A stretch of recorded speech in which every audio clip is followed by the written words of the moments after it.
Bueno, muy bien. Vamos a compartir algo que tenía para esta mañana, que el Señor ponía en mi corazón.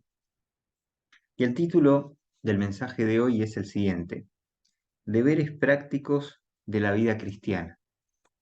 Repito, deberes prácticos de la vida cristiana. Bueno, ¿por qué titulé de esta forma este mensaje? Porque me gustaría que pudiéramos meditar hoy en una serie de puntos que en la palabra de Dios están específicamente desarrollados de manera breve, de manera sintética, pero que hacen a esa vida cotidiana necesaria para el creyente, que tenemos que considerar dentro de los puntos de lo que Dios quiere de nosotros todos los días. Y a veces no profundizamos en qué implica cada uno de estos puntos. Entonces me gustaría que pudiéramos en este rato desmenuzar un poco algunas ideas que se pueden derivar de estos principios. Así que vamos a leer en la carta, en la epístola a los romanos, epístola a los romanos del apóstol Pablo, capítulo 12. Romanos 12, vamos a leer desde el versículo 9 y vamos a leer también en el capítulo 13.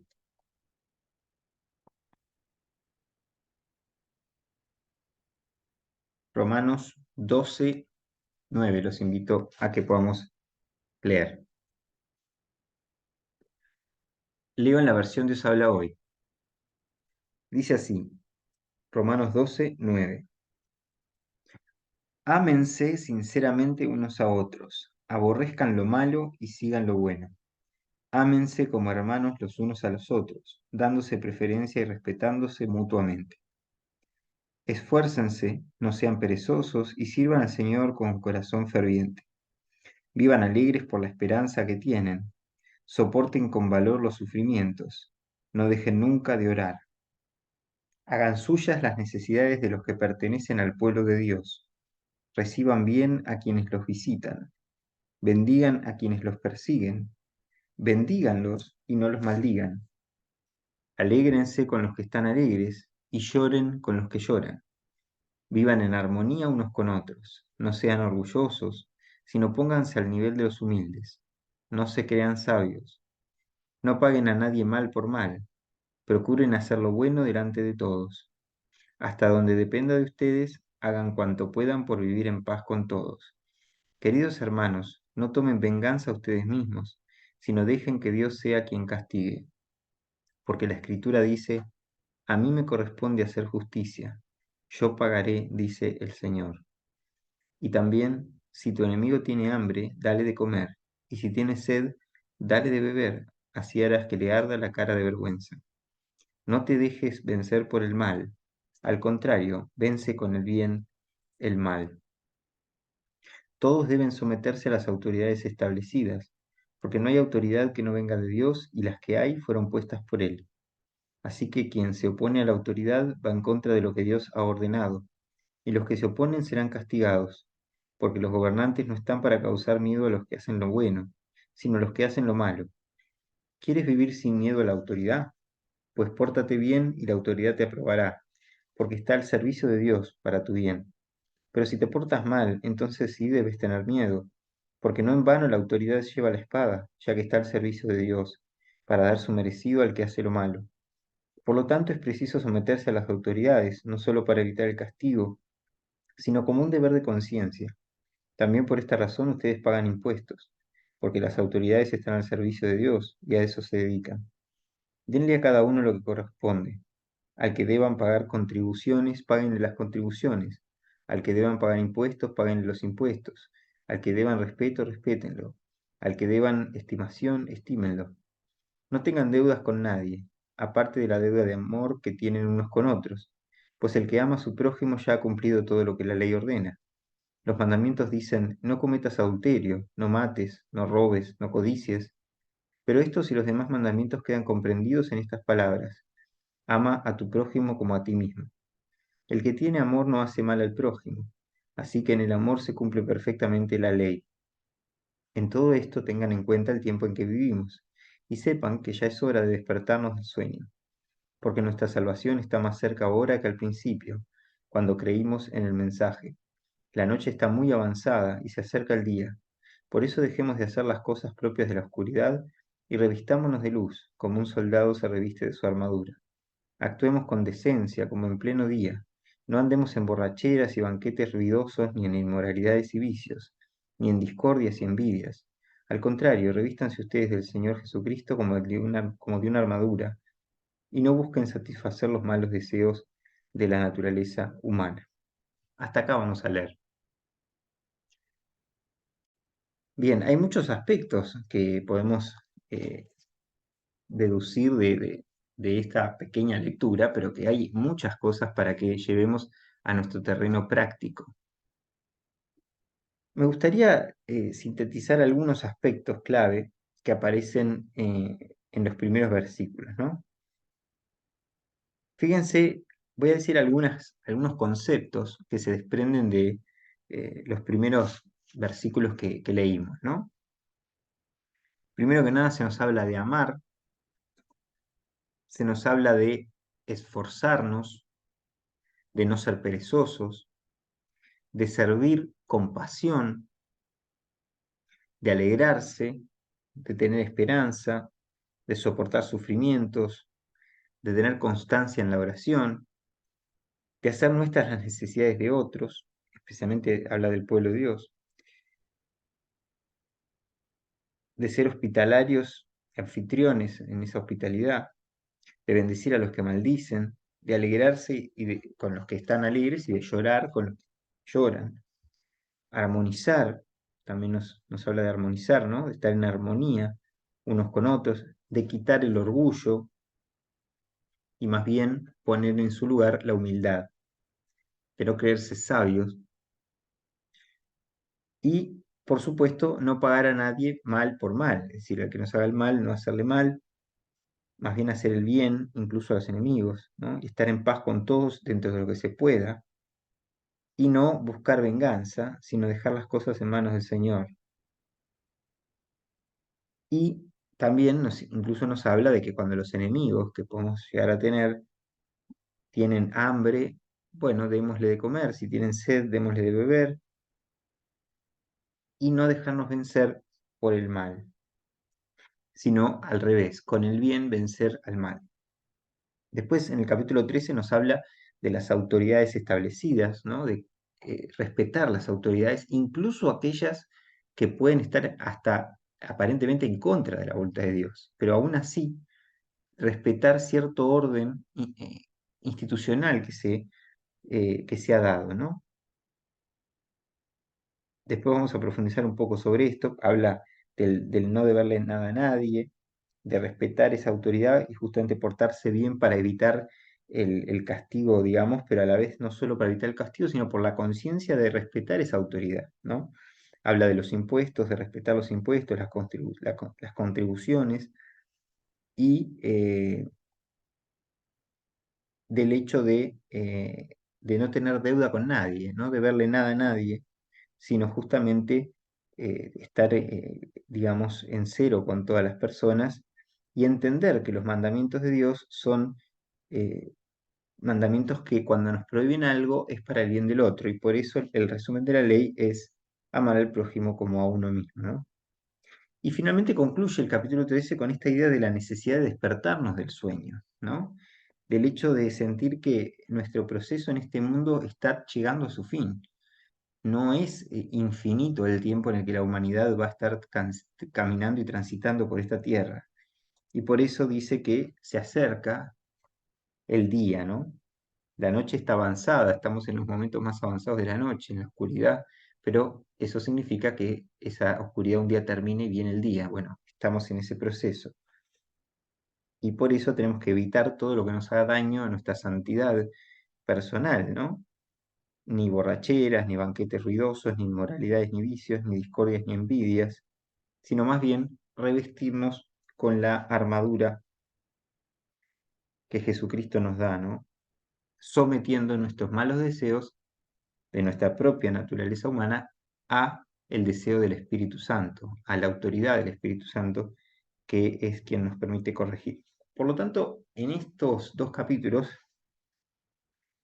en el final del capítulo 12 y en todo este capítulo 13 encontramos una serie de indicaciones que son clave para entender muchísimos aspectos prácticos de la vida cristiana y de la fe que nos lleva a confiar plenamente en mandamientos específicos, ¿no? Que de alguna forma resumen todo aquello que venía desde los tiempos más antiguos, ¿no? Viviendo en una era de gracia, es decir, viviendo sin la condenación que nos da no cumplir la ley, viviendo ahora en la gracia de Dios a través de Jesucristo, podemos darnos la libertad de cumplir los verdaderos mandamientos que Dios nos da, que es el resumen de toda aquella ley que en nuestro corazón debe poder desarrollarse para vivir conformes al plan que Dios quiere para nuestra vida, ¿no?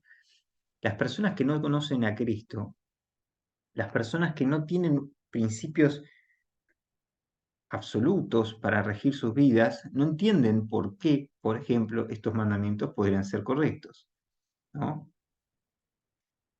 Muchas personas deben pensar, como decía este pasaje, que de alguna forma cumplen con las reglas que nos plantean las autoridades o cumplen con las leyes o con las cosas que se dan porque, bueno, tienen miedo al castigo. Sin embargo, nosotros no actuamos por miedo al castigo, porque nosotros nos regimos por principios que van más arriba de esas reglas humanas. Nosotros no es que tengamos miedo al castigo de la ley, no tenemos miedo al castigo de la justicia, no tenemos miedo al castigo de las autoridades. Nosotros tenemos temor del Señor y por lo tanto una libertad de conciencia que hace que nosotros nos podamos sujetar libremente a las autoridades que tenemos por encima, que puede ser desde un jefe, de un patrón, hasta el presidente de la República, hasta los magistrados, hasta los parlamentarios, hasta eh, un empleador, hasta alguien en quien estoy sujeto por alguna razón. No tenemos temor de ellos. Tenemos por libertad de conciencia sujeta a la voluntad del Señor la bendición de poder responderle solo al Señor, pero sabiendo que Él nos dice que cumplamos con esa obediencia, digamos, ¿no?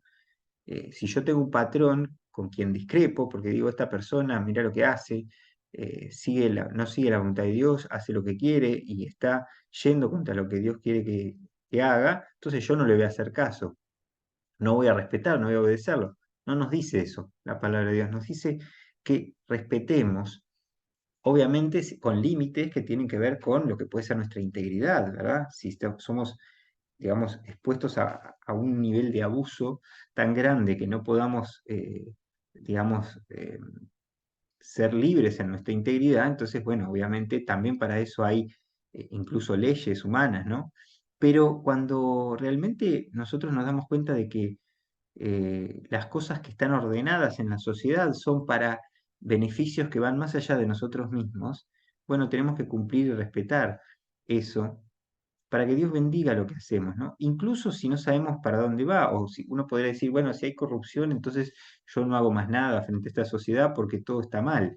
Bueno, de alguna forma el Señor nos dice, vayan por otro camino, que es, den el ejemplo de que las cosas tienen que ser diferentes, hagan ustedes lo que haya que hacer, confiando en que yo voy a hacer mi voluntad. Paguen a cada uno lo que deban pagar, aunque incluso alguien les exija algo más allá de lo que ustedes consideren, pero respeten todo eso, ¿no? Y Pablo lo explica muy bien acá. Y fíjense que Pablo lo dice eh, a personas que saben que él está en una situación difícil, ¿no? Porque Pablo está bajo la época del Imperio Romano, en la cual, primero que los impuestos eran exagerados, primero que las autoridades eran autoritarias, más que autoridades eran autoritarismos los que desarrollaban los emperadores, las situaciones económicas y sociales eran tremendas. La inflación, por ejemplo, con la que termina autodestruyéndose el Imperio Romano fue muy alta, ¿no? Y a la vez Pablo era perseguido constantemente desde que se convirtió en cristiano, porque dado que los judíos empezaron a, digamos, alejarse de él, los romanos de alguna forma lo empiezan a ver como un problema. Y sin embargo, Pablo está diciendo, a pesar de todo eso, digo para que se entienda el contexto en el que Pablo está diciendo estas cosas, ¿no? Y él dice, a pesar de eso, paguen a cada uno lo que deban pagar, paguen los impuestos a quienes deban pagarlos, sujétense a las autoridades, no tengan deudas con nadie, no tengan miedo a la autoridad, sino piensen que ella está por algo. O sea, es como si Pablo dijera, esos soldados que a mí me persiguen, yo aún así los tengo que respetar, ¿no? Entonces, imaginemos cómo trasladar eso a nuestra vida hoy, ¿no? Muchas veces queremos oponernos a todo lo que nos rodea porque podemos discrepar con cosas que pasan, pero aún así Dios nos dice, sujétense a esas autoridades. Por lo tanto, tenemos que sujetarnos, respetar las autoridades políticas, económicas, sociales que tenemos a nuestro alrededor y también espirituales, ¿no? Pero yendo a lo que está en el capítulo anterior, desde Romanos 12, a partir del versículo 9, nos encontramos con una serie de indicaciones que son muy importantes de considerar para nuestra vida cotidiana y que nuestra fe sea prosperada, para que nuestra fe realmente dé fruto. Primero que nada, dice en el versículo 9, ámense sinceramente unos a otros, aborrezcan lo malo y sigan lo bueno. Y en el 10 dice, ámense como hermanos los unos a los otros, dándose preferencia y respetándose mutuamente. Acá es importante porque Pablo está hablando de un amor que hay que definir bien. ¿Qué quiere decir amar en este caso? Bueno, los griegos y los romanos tenían un concepto del amor que normalmente, si bien los griegos hablaban de muchos tipos de amor, generalmente, en muchos casos, ellos tenían una visión del amor ligada a otras cuestiones, ¿no? Es decir, ellos creían mucho en el amor a sí mismos, sería un poco la soberbia o el orgullo, ¿no? Los griegos, por ejemplo, desarrollan mucho este concepto, ¿no? Una especie de amor propio dirigido hacia sí mismo, pero exagerado al punto de que lo único que importa es uno mismo, ¿no? Pero también hay una idea de amor erotizado, vinculado más a los vínculos pasionales, eh, y también tenían el concepto, por lo menos, digamos, uno lo ve en el Nuevo Testamento a partir de una palabra griega, que era el amor ágape, que es el que los cristianos van a desarrollar. No venía mucho del pensamiento griego esto, pero los cristianos, viniendo del judaísmo, lo llevan a la práctica. Y en el Nuevo Testamento la palabra que se usa de alguna forma cuando acá se habla de amor está muy ligado a ese concepto que es el amor ágape, ¿no?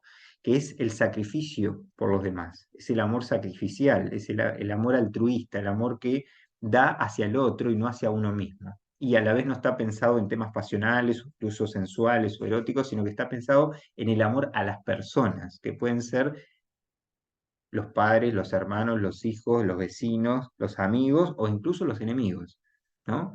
Es decir, es el darle lo mejor al otro para hacerle un bien al otro, ¿no? Y ese es el amor de Dios hacia nosotros, es el amor de aquellos que, aun siendo nosotros enemigos de Dios, por estar contra Él, en rebelión contra Él, dándole la espalda, Él nos ama a pesar de eso y nos permite reinsertarnos en su familia, en su pueblo, ¿no? Entonces, ese es el amor que nosotros tenemos que aprender, ¿no? Y es un amor que lleva toda la vida a aprender, ¿no? Pero tenemos que ir en ese proceso. No podemos decir, ah, no, yo no amo a mi enemigo, o no amo a mi vecino que me cae mal, o no amo a mi padre o a mi madre porque me han hecho daño, o no amo a mi esposa o mi esposo cuando me habla mal, solo lo amo cuando me cae bien, o no amo a mi hijo porque se apartó de mí y no me habla. Es decir, yo tengo que amar a todos, y cada uno en su grado, en su nivel de relación conmigo, pero tengo que amar a todas las personas, porque Dios me llama a amar como Él nos amó. Y alguien dice, bueno, pero Dios es Dios, yo nunca voy a poder amar como Él. Claro, pero el modelo de referencia es ese. Es decir, yo tengo que saber que yo soy imperfecto, pero yo tengo que ir hacia esa dirección. ¿Por qué? Porque ahora el Espíritu de Dios mora en mí. Y entonces si el Espíritu de Dios mora en mí, va a corregir las impurezas de mi espíritu. Y las impurezas de mi propia naturaleza generalmente llevan al egoísmo, generalmente llevan al no querer amar, generalmente llevan a la envidia, al celo, a la soberbia, al orgullo y a querer ir por mi propio camino. Bueno, lo que nos dice Dios es, vayan por otro lado, vayan hacia mi amor, que cuando yo vengo hacia ustedes como una fuente inagotable de ese amor, entonces tienen mucho amor para dar a otros. Y eso es lo que a veces quizás nos falta. Entonces yo quisiera que nosotros hoy hagamos un compromiso, cada uno de nosotros en nuestro interior, de poder decirle al Señor, Señor, necesito más de ese amor. Necesito poder llenarme como una fuente que sos vos de amor inagotable. Yo necesito que vos me des de ese amor. Necesito beber de ese amor porque yo muchas veces no soy suficientemente amoroso, no soy suficientemente altruista, ni soy suficientemente abnegado, ni soy suficientemente entregado a los demás, sino que más bien me ocupo de mis propias cosas, todo lo hago por mi propio interés, o la mayoría de las cosas las hago por mi propio interés, y entonces pareciera que la vida gira en torno a mí y no hacia donde Dios quiere que yo ponga el foco, que es su persona y luego, por extensión, los demás.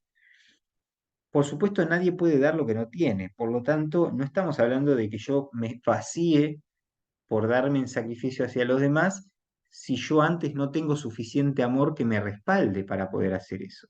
Es decir, si una persona se entrega a otros, digamos, casi como un objetivo en primera instancia, no va a llenarse del amor de Dios, ni tampoco va a poder en su propia persona experimentar el amor de Dios. Pero cuando yo amo a Dios en primer lugar y me amo a mí mismo a partir de lo que Dios me ama a mí, estoy luego en condiciones entonces de amar a los demás. Pero tengo que llegar desde el primero al último, desde Dios hacia el prójimo, pasando por mí mismo, ¿no? Y acá es lo que Pablo está diciendo. Le está hablando a creyentes que vivían en Roma, que se habían convertido bajo todo este contexto del que hablábamos del Imperio Romano, y les dice, ámense sinceramente unos a otros, aborrezcan lo malo y sigan lo bueno. Ámense como hermanos los unos a los otros, dándose preferencia y respetándose mutuamente.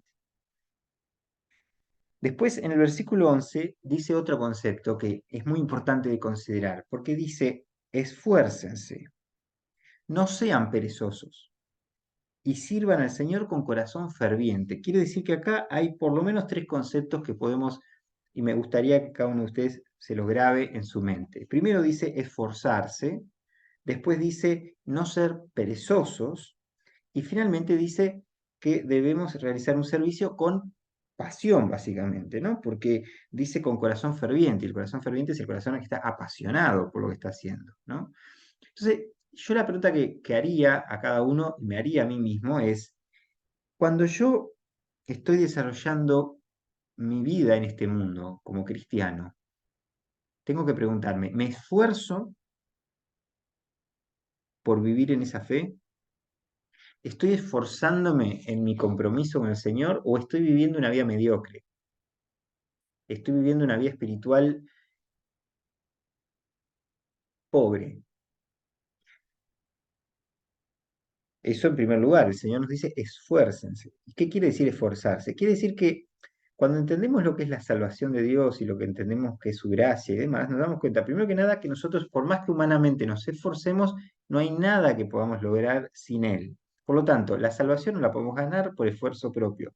No podemos ganar el perdón de Dios por esfuerzo propio, no podemos ganar su gracia por esfuerzo propio, nada de esto. Sin embargo, una vez que aceptamos esa gracia, ese perdón inmerecido, fuimos justificados porque Él es justo y no nosotros, etcétera, etcétera, etcétera, como consecuencia empezamos a esforzarnos en nuestra vida cotidiana. ¿Para qué? Para vivir las obras que de antemano Dios preparó para nosotros. O sea, si hacemos obras para llegar a Dios, nunca va a pasar nada. Pero una vez que Cristo está en nosotros, las obras son naturalmente consecuencia de ese acto de fe. Por lo tanto, nuestra fe produce esta idea de esforzarnos a servir a Dios. ¿Y qué quiere decir esforzarse para servir a Dios? Quiere decir que hay muchas necesidades a nuestro alrededor y que como iglesia, cada uno de nosotros, si somos parte de esa iglesia, de ese cuerpo de Cristo, de esa iglesia que Dios ha comprado con su sangre, entonces tenemos que actuar como Cristo haría. ¿Y cómo actuaba Cristo? Cristo iba por los caminos y atendía las necesidades de la gente, iba a las casas donde se reunía con personas y atendía las necesidades de la gente, iba al templo y cumplía digamos, su servicio a otros en el templo, sanaba a los que debían ser sanados, liberaba de demonios a los que estaban endemoniados, eh, se acercaba a los que estaban echados de la sociedad, discriminados por ella, marginados en las calles y que nadie se acercaba a ellos por sus enfermedades, por su condición, por lo que fueren. Y Jesús, en cambio, lo que hacía era siempre estar acercándose a todas las personas y por eso la gente lo seguía en multitudes, porque veían que él se ocupaba de ellos como nadie más se ocupaba. Hoy en día uno ve, por ejemplo, personas que van en multitudes detrás de líderes, detrás de personas, políticos u otros, porque ven figuras de referencia y dicen, vamos en masa a seguir a fulano porque es el único que hace esto o lo otro que todos los demás no hacen. Bueno, imagínense, si humanamente hay multitudes que siguen personas, ¿cómo la gente no seguiría a Jesús en multitudes cuando Jesús se ocupaba de ellos permanentemente y era un amor perfecto? Entonces, ¿qué quiere decir esto? Que cuando nosotros le hacemos bien a los demás, la gente naturalmente quiere estar con nosotros, quiere acercarse a nosotros. Después, muchas veces, quizás le hicimos algún bien y la persona se va por su lado y ya cuando tiene lo que recibió, ya no le importamos y se va por otro lado, pero no importa, porque eso Dios no nos llama a hacerle bien a los demás para que los demás nos agradezcan o hacerle bien a los demás para que los demás nos devuelvan algo o hacerle bien a los demás para que los demás nos recompensen por lo algo que le hicimos bien antes. Es todo lo contrario, es decir, tenemos que dar ese amor a todos sin esperar nada a cambio, porque de hecho las personas no van a darnos lo que pudo haber sido justo o no, pero además no hay nada justo fuera de lo que Dios nos da, por lo tanto, lo que tenemos que hacer simplemente es obedecer, ¿no? El problema es que a veces nos desgastamos, ¿no? Muchas veces la queja que tenemos muchas veces en la vida como creyentes, o escuchamos esta queja de muchos, es yo le hice bien a fulano, mengano, sultano, y me ha contestado con un mal. O me dediqué años a hacer esto y aquello y la gente no ha respondido como yo esperaba, o son ingratos, o son poco agradecidos, o entonces no le hago más bien a nadie porque ya me cansé. Bueno, lo que pasa ahí es que la gente se desgasta, y es comprensible que se desgaste, porque muchas veces eh, frente a esa entrega y ese esfuerzo, ¿verdad?, de darnos a los demás, puede ser que en algún momento nos saturemos. ¿Pero por qué nos saturamos? Porque a veces no ponemos las prioridades en orden, ¿no? Es decir, si yo doy a los demás, pero poniendo límites en cuanto a lo que yo sé que puedo dar, entonces no voy a frustrarme, porque no estoy esperando una recompensa por eso. No estoy esperando más nada que aquello que estoy entregando. Entonces, eh, de esa forma, yo, si estoy en esa fuente inagotable de bendición, de amor y de ese río de agua viva que corre en mí, entonces siempre voy a estar llenándome de lo que necesito y no voy a estar necesitando otras cosas. Lo que pasa es que a veces como cristianos nos debilitamos porque entregamos demasiado esfuerzo físico, demasiado esfuerzo emocional, demasiado esfuerzo espiritual, demasiado esfuerzo relacional, y entonces eso hace que nuestra integridad, que tiene que ver con esas áreas, lo espiritual, lo emocional, lo físico y lo relacional, se saturen. Pero porque pusimos mal el orden, pusimos mal las prioridades, nos esforzamos de una manera que no podíamos hacerlo de esa forma. Teníamos que poder ser coherentes con nuestro estado espiritual, emocional, físico y relacional. No podemos dar más allá de lo que no tenemos. El problema es que si no damos nada, quiere decir que tenemos poco. O si damos poco es porque tenemos poco. Entonces tenemos que dar mucho porque tenemos mucho. Y eso solamente nos lo va a dar el Señor. Por eso a veces lo que ocurre es que nos falta esa comunión que genere esta pasión, ¿no? Si no hay pasión en nuestro corazón frente al servicio a las cosas que Dios nos pone para hacer, es porque hay algo ahí que no está generando ese corazón ferviente del que habla acá el versículo 11. Y para que haya corazón ferviente tiene que haber pasión, y para que haya pasión tiene que haber habido una pasión dentro de nosotros que nos diga, ay Señor, si vos hiciste todo esto por mí, yo ahora tengo ganas de ir a servir a otros y de poder expresar esto a otros, de que alguien tiene un problema y entonces esforzarme en el sentido de sacrificar algo mío para ir a darle algo al otro, que puede ser mi tiempo, puede ser mi dinero, puede ser mis palabras, puede ser mi consejo, puede ser un rato de escucharlo, puede ser llorar con él o alegrarme con él o con ella, ¿verdad? Entonces pensemos cada uno de nosotros, ¿nos esforzamos o vivimos en pereza espiritual, en pereza emocional, en pereza física, en pereza relacional, ¿no? Bueno, ahí es donde tenemos que revisar nuestra vida. y dejar la pereza, ¿verdad? Para vivir como Dios quiere, ¿no?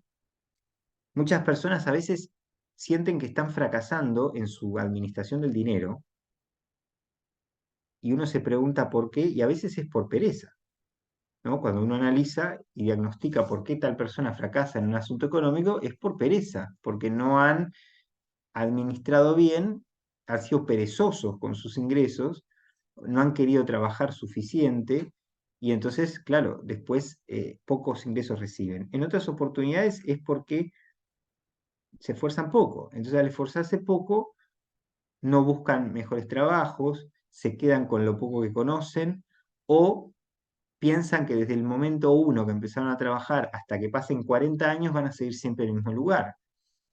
Bueno, eso también es parte de falta de esfuerzo, falta digamos, de compromiso en lo que yo voy haciendo, ¿no? Porque si yo vivo mi trabajo, no estoy hablando de cambiar de trabajo, digo de que mi trabajo pueda ser de la mejor forma en la que pueda ser y buscando progresar, ¿no? Supongamos que una persona tiene un cargo en donde no se le exige más que hasta acá. Entonces, como a mí no me exigen más que hasta acá, entonces no voy a hacer nunca más que hasta acá, ¿no? En cambio, cuando me voy esforzando, muchas veces Dios después me va abriendo puertas, porque Dios no me va a dar más nada de aquello que yo no pueda administrar y que demuestre que pueda administrarlo, ¿no? Entonces, es muy importante ese servicio al Señor con corazón ferviente en todas las áreas, ¿no? Si yo entiendo que Dios me manda a hacer algo, no puedo ir, digamos, en un espíritu de desánimo. Tengo que ir con un espíritu de pasión. Después habla de alegrarse, ¿no? Alegrarse por la esperanza que tenemos, soportando los sufrimientos, no dejando nunca de orar, ¿no? Esto es muy importante, estar alegres, no estar tristes, estar en esperanza, no en desesperanza, soportar sufrimientos sabiendo que, bueno, los sufrimientos van a venir, pero hay que soportar y seguir adelante, pero siempre llenos con lo que el Espíritu nos da. Y la constancia en la oración, esto es clave, porque muchas veces nos falta esa constancia en la oración. Yo, en primer lugar, me lo digo a mí mismo porque yo siento últimamente, por ejemplo, que me está faltando más constancia en la oración, ¿no?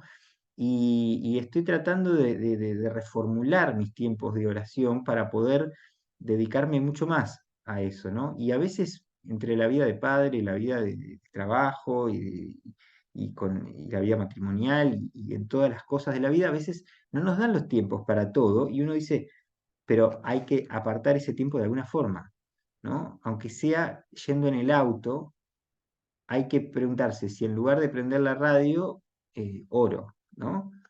O si en lugar de, antes de irme a dormir, en lugar de distraerme con otras cosas, puedo dedicarme quizás a orar y a orar junto con el otro, con el esposo, con la esposa, con los hijos. ¿Tenemos ese tiempo de oración? ¿Tenemos ese tiempo de intercambio? ¿O nos lo guardamos para nosotros? Y para ir terminando, porque habría mucho para seguir profundizando, pero estamos en hora. Dice después que tenemos que hacer suyas, nuestras, perdón, las necesidades de los que pertenecen al pueblo de Dios y recibir bien a los que nos visitan. Acá nos está hablando de dos cosas. Primero, ayudar a todos nuestros hermanos y hermanas que tienen alguna necesidad, ver en qué medida puedo ayudarlos, sea en lo económico, sea en el tiempo, sea en escucharlos, sea en mandarle un mensaje, en llamar, en lo que sea. ¿A cuántos hermanos o hermanas bendije esta semana, de alguna forma? Que puede ser mediante el teléfono, que puede ser mediante un mensaje, que puede ser mediante compartirle un mensaje.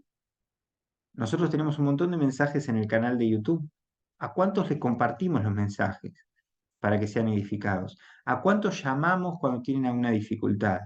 ¿A cuántos le mandamos un mensaje por WhatsApp de algo que están necesitando? ¿A cuántos vamos a visitar si tienen algún problema o los recibimos en nuestra propia casa? ¿Y a cuántos los atendimos en un problema que tuvieron, sea económico o sea de otra índole? Bueno, pensemos en estas cosas y cambiemos nuestra posición para que realmente se cumpla esto que dice aquí, ¿no? Hagamos nuestras las necesidades de los que pertenecen al pueblo de Dios y seamos hospitalarios recibiendo bien a quienes nos visitan. Y termino con el versículo 14, porque podríamos seguir mucho más, pero voy a terminar por acá. Dice, bendigan a quienes los persiguen, bendíganlos y no los maldigan, ¿no? y los demás conceptos ya los dijimos antes, ¿no? Quisiera terminar con un pequeño video una canción, un videoclip, una canción que nos habla de cosas prácticas en las que uno a veces puede hacer esto, ¿no? De sentir que uno es útil en las manos de Dios para bendecir, amar, servir con pasión, con fervor a otros, esforzándonos y dejando a veces nuestro tiempo libre para hacer algo que pueda bendecir a alguien, ¿no?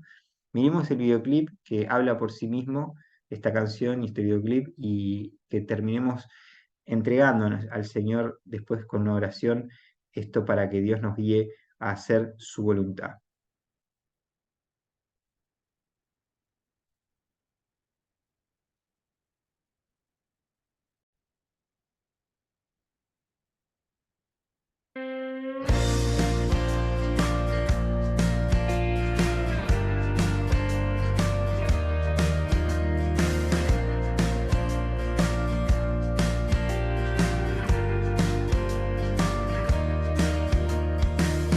Despertar y ver que la vida pasa desapercibida y yo como una simple abeja en el panal, pero inconscientemente lo que arrastra la corriente me hace ser más diferente a los demás, a los demás.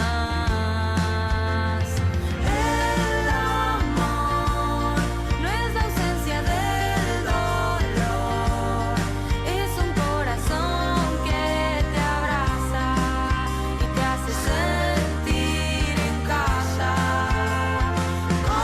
Compasión es la esencia del perdón que te deja vivir la vida con alegría, con amor.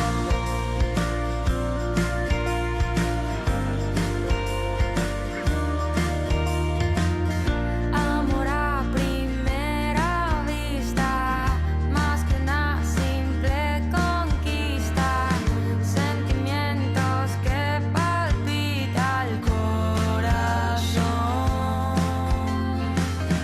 La verdad que me sostiene no se basa en los que tienen, no son muchos, solo algunos comprenden.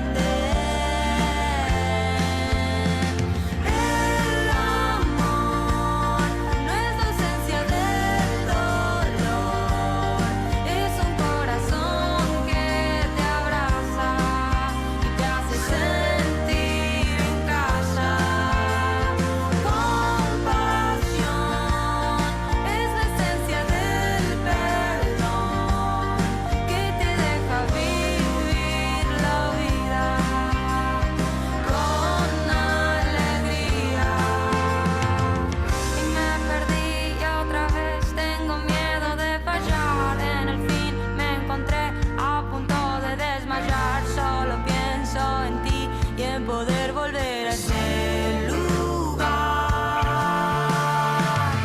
Aunque no pueda ver, sé que siempre estás ahí y me cuesta entender lo que quieres para mí. Preferí no callar, levantarme y poder decir: el amor no es la ausencia del dolor, es un corazón que te abraza y te hace sentir en casa. Compasión es la esencia del perdón